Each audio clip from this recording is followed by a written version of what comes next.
Assalamualaikum warahmatullahi wabarakatuh. Waalaikumsalam warahmatullahi wabarakatuh. Yang saya hormati Ibu Kepala SD Negeri 2 Karangjambe, Bapak dan Ibu Guru serta karyawan SD Negeri 2 Karangjambe yang saya hormati pula, serta anak-anakku yang berguru banggakan. Pertama-tama marilah kita panjatkan puji syukur kehadirat Allah Subhanahu wa Ta'ala yang telah memberikan berbagai kenikmatan kepada kita semua, sehingga pada pagi hari ini kita bisa berkumpul bersama pada acara diskusi tentang identifikasi aset dan pemanfaatannya. Salawat serta salam senantiasa kita sanjungkan ke baginda agung Nabi Muhammad SAW. Bapak, Ibu, dan anak-anak yang saya sayangi, perkenankan akan saya bacakan susunan acara pada pagi hari ini. Acara pertama, pembukaan. Acara kedua, sambutan.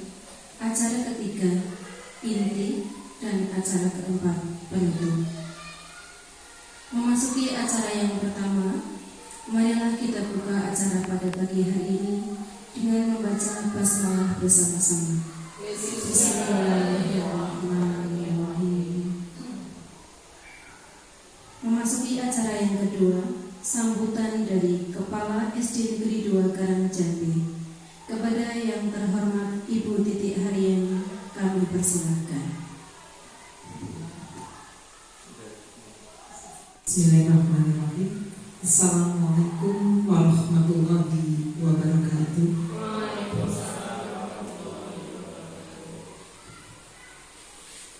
Yang saya banggakan, salam guru beneran Pak Agus Indarto SPD. Yang saya hormati Bapak Ibu Dewan Guru dan karyawan SD Negeri 2 Karangjambe, serta anakku yang berguru sayangi dan berguru bangga.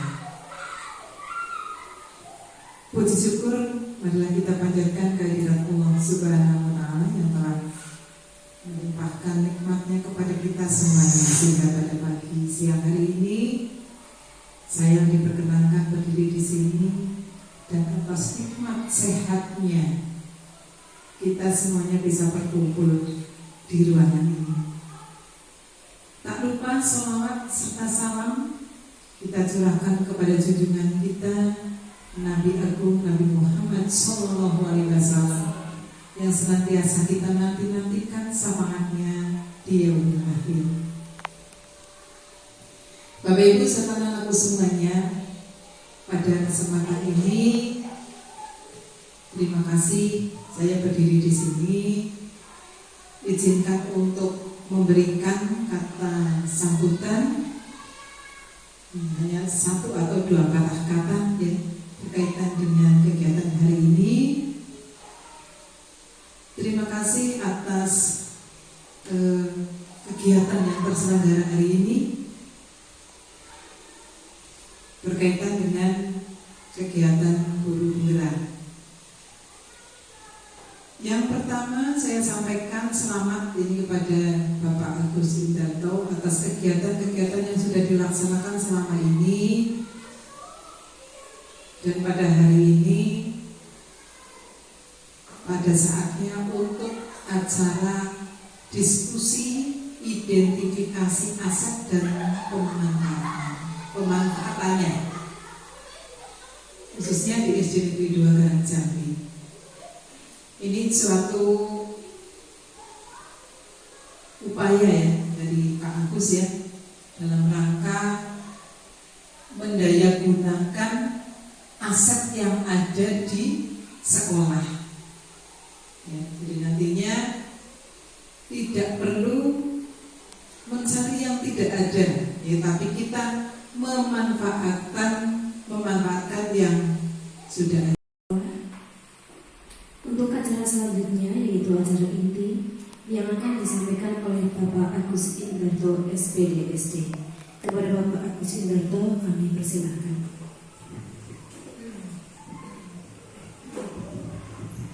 Assalamualaikum warahmatullahi warahmatullahi wabarakatuh.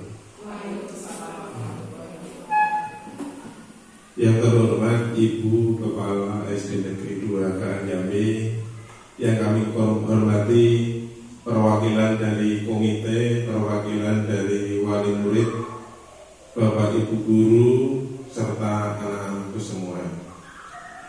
Pertama-tama marilah kita panjatkan puji dan syukur kehadirat Allah Subhanahu wa Ta'ala yang telah melimpahkan rahmat dan hidayahnya kepada kita, sehingga pada siang hari ini kita bisa berkumpul di kelas 6 ruang kelas 6 SD Negeri 2 Karangjambi tidak kurang suara.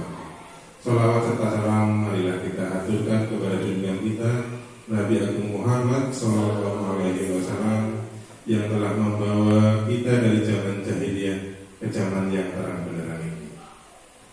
Bapak Ibu serta anak-anakku semua yang saya hormati, di sini saya melaksanakan sebuah diskusi nanti bareng-bareng anak-anakku semua, Bapak Ibu guru, tentang identifikasi aset dan pemanfaatannya. Jadi di dalam modul 3.2 itu adalah materinya identifikasi aset. Jadi sekolah itu diibaratkan adalah sebuah ekosistem pendidikan. Jadi sebuah ekosistem, di situ ada faktor biotik dan faktor abiotik.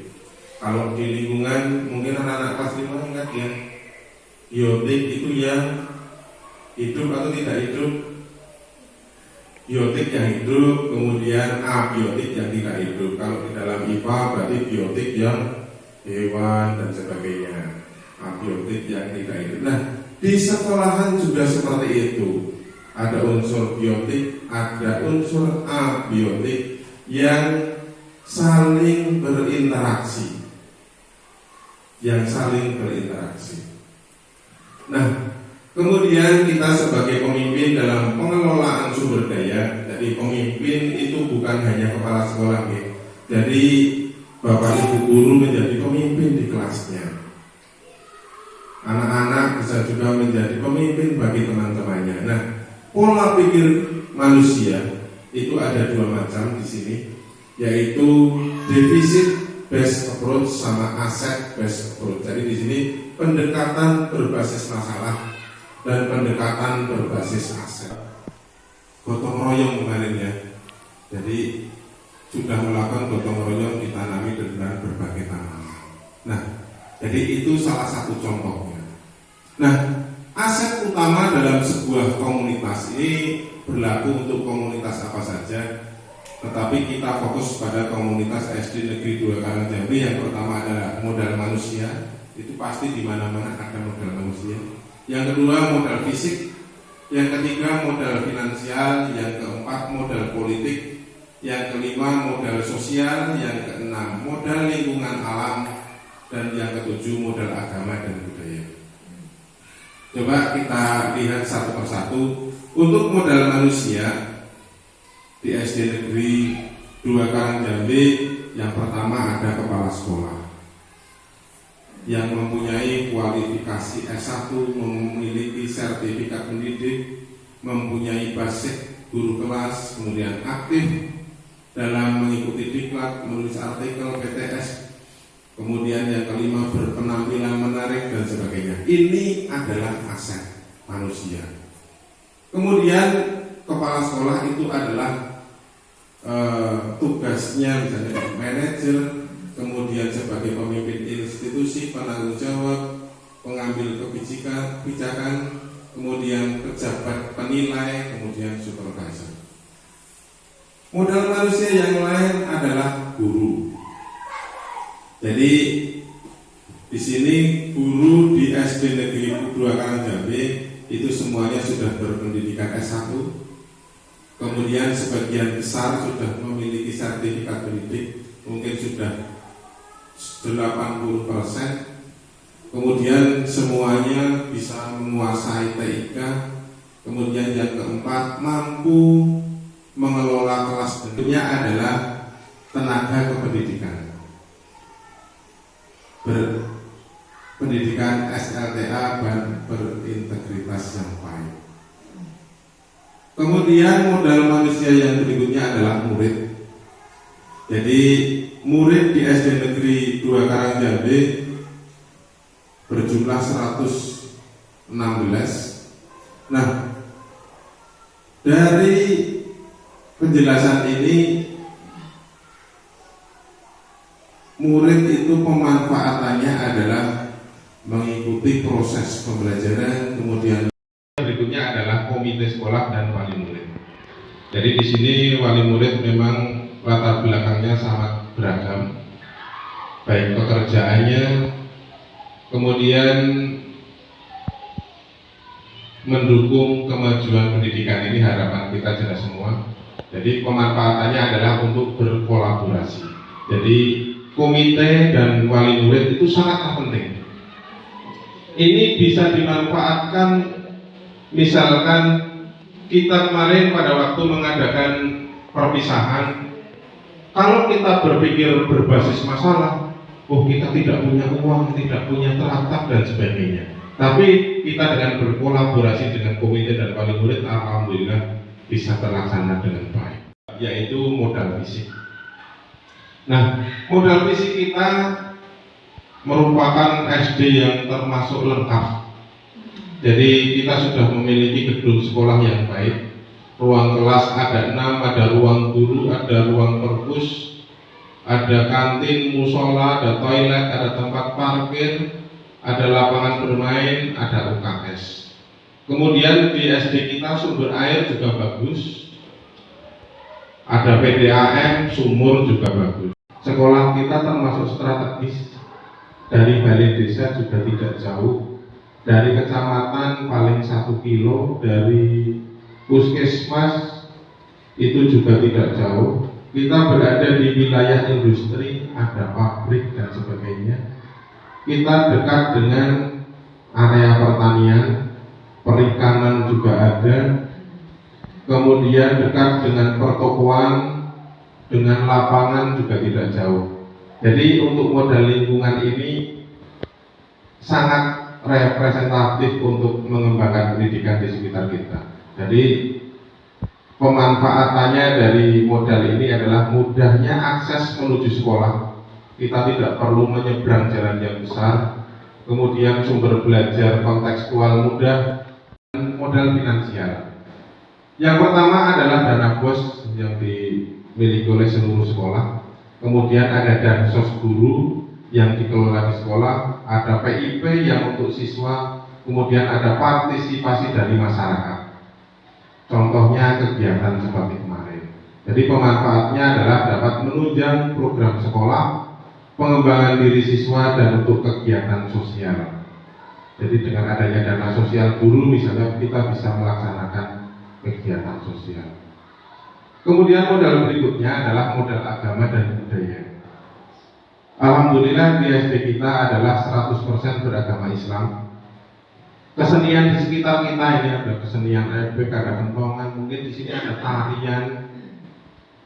Kemudian peringatan hari besar ini hampir selalu kita lakukan.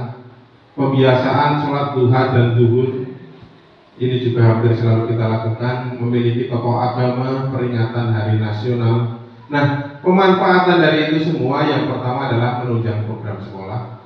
Yang kedua melestarikan budaya. Yang ketiga menumbuhkan karakter adalah modal sosial. Jadi modal sosial di sini bedanya dengan kalau modal manusia, tadi kalau komite berarti orangnya.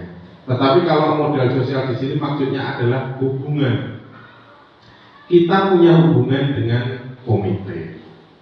Kita harus berinteraksi yang baik dengan wali murid. Jadi hubungannya. Kita harus berinteraksi dan baik dengan puskesmas, dengan desa, dengan tokoh agama, dengan Koramil, Polsek, Babinsa dan sebagainya. Jadi hubungan itu harus kita jaga. Pemanfaatannya jelas. Untuk puskesmas kita sudah berhubungan baik, seperti bias, vaksin dan sebagainya. Kemudian semua itu bisa mendukung kegiatan. Yang berikutnya adalah modal politik. Modal politik di sini hubungannya adalah pemangku kebijakan dan pengambil kebijakan. Jadi di sini misalnya sekolah kita membuat MOU dengan puskesmas. Suratnya itu adalah modal politik, merupakan sebuah kebijakan. Kita tidak punya lapangan, kita bisa membuat MOU dengan kepala desa untuk pinjam lapangan. Nah, itu modal politiknya. Jadi 7 modal yang kita miliki itu sangat komplit. Mari kita bisa memanfaatkan aset yang kita miliki itu untuk menjadi sebuah program. Kata mutiaranya di sini, kegagalan terbesar kita sebagai manusia adalah ketika kita berhenti untuk belajar.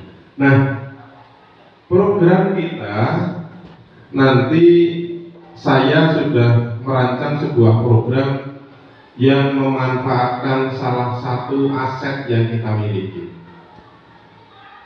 Saya membuat sebuah program itu dengan latar belakang kita mempunyai banyak sekali buku, tetapi masih belum begitu termanfaatkan.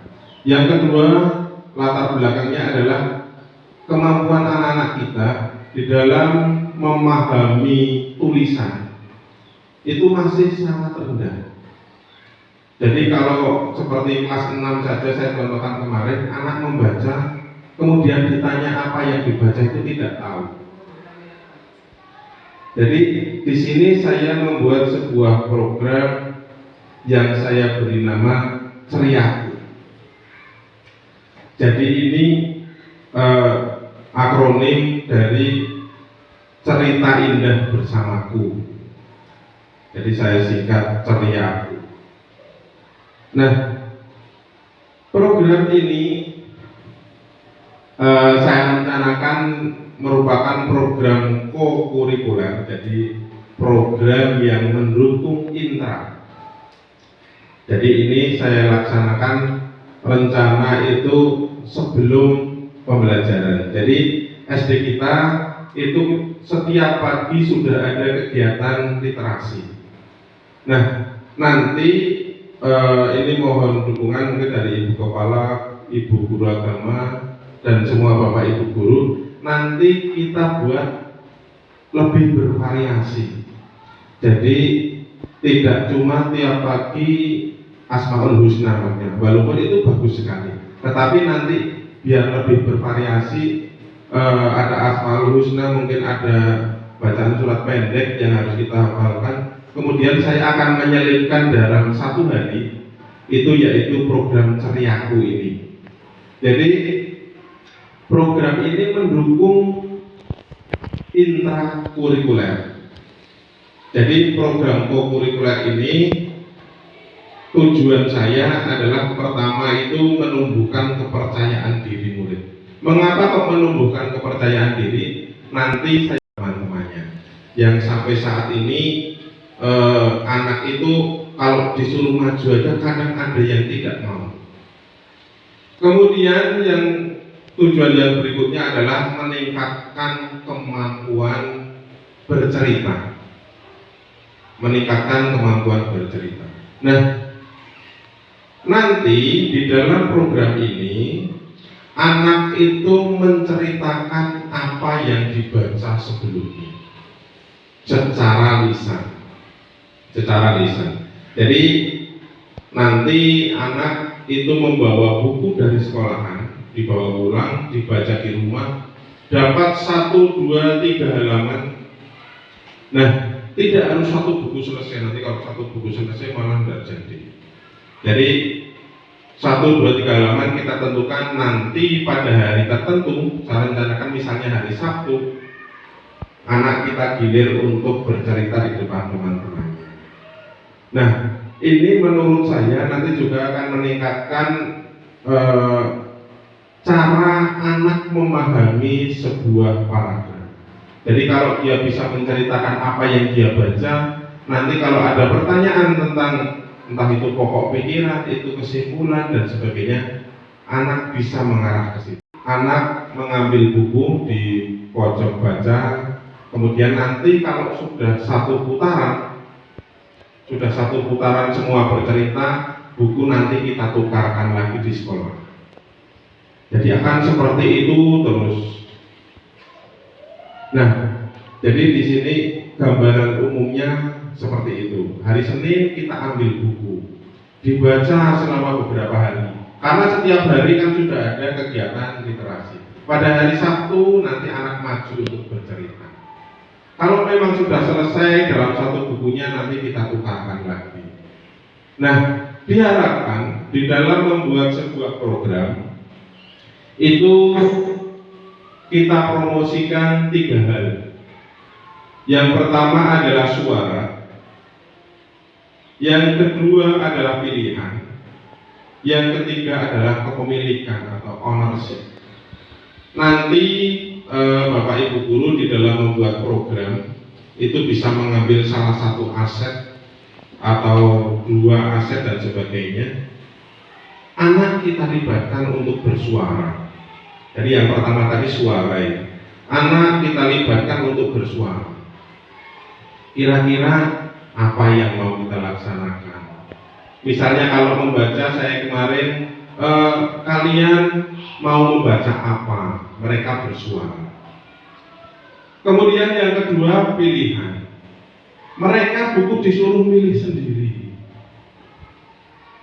Kemudian ownership, kepemilikan itu dengan mereka bersuara, dengan mereka memilih sendiri, kami harapkan itu mereka akan merasa memiliki program tersebut.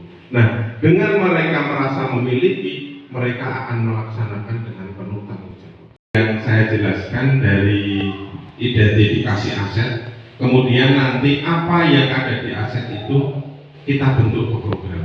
Nah, harapan kami nanti juga ini akan bukan menular ya, cuma memotivasi Bapak Ibu guru yang lain, karena kita mempunyai banyak aset yang belum tersentuh. Kemarin sebenarnya saya mau mengambil aset mengenai Chromebook, tapi ini nanti semoga bisa terlaksana. Chromebook itu kita manfaatkan. Jadi kita nanti memanfaatkan 1-2 hari untuk mengadakan ekstra kom lah. Jadi ekstra komputer mungkin untuk kelas 5 karena ini nanti sudah mendekati ANBK. Jadi benar-benar itu bisa terpakai lah, bisa dimanfaatkan. Mungkin itu saja yang dapat saya sampaikan. Di sini waktunya saya aturkan kepada Bapak Ibu guru yang mau menambah atau memberi masukan kepada saya atau memberi masukan kepada sekolah nanti kira-kira waktu ke depan ini bertepatan dengan tahun ajaran baru, apa yang kira-kira program-program di sekolah yang bisa kita laksanakan. Mungkin saya sampaikan kepada Bapak Ibu guru atau anak-anak yang mau usul, kira-kira di sekolahan kira-kira ini asik kalau dilaksanakan apa misalnya.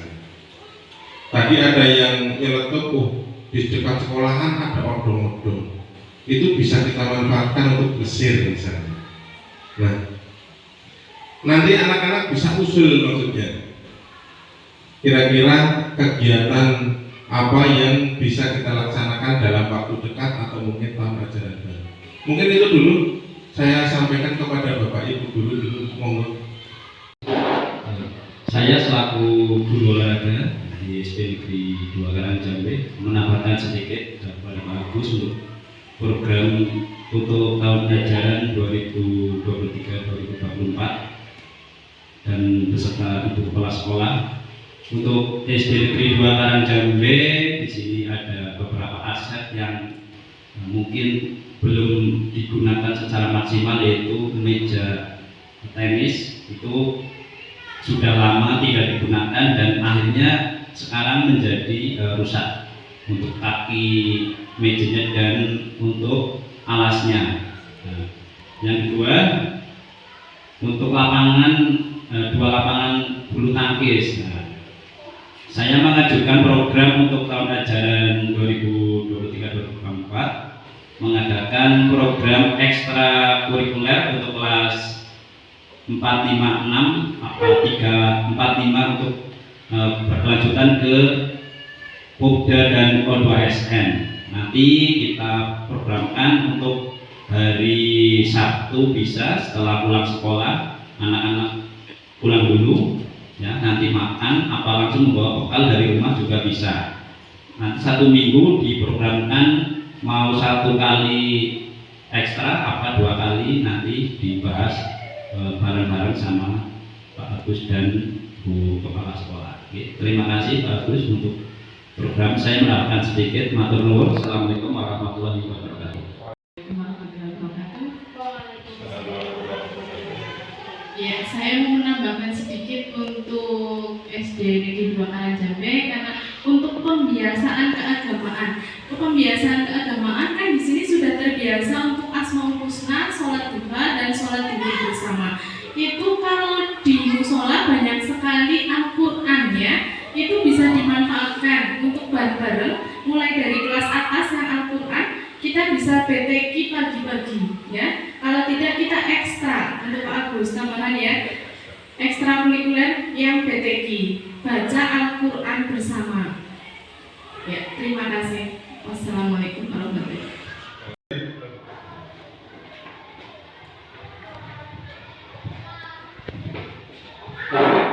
Terima kasih atas pemberian waktunya. Ini dari saya selaku kepala sekolah yang di sini berkaitan dengan program dari Pak Agus tadi. Ini bagus sekali ya. Ini sebenarnya saya tadi mendengar dari diskusi usulan yang ada.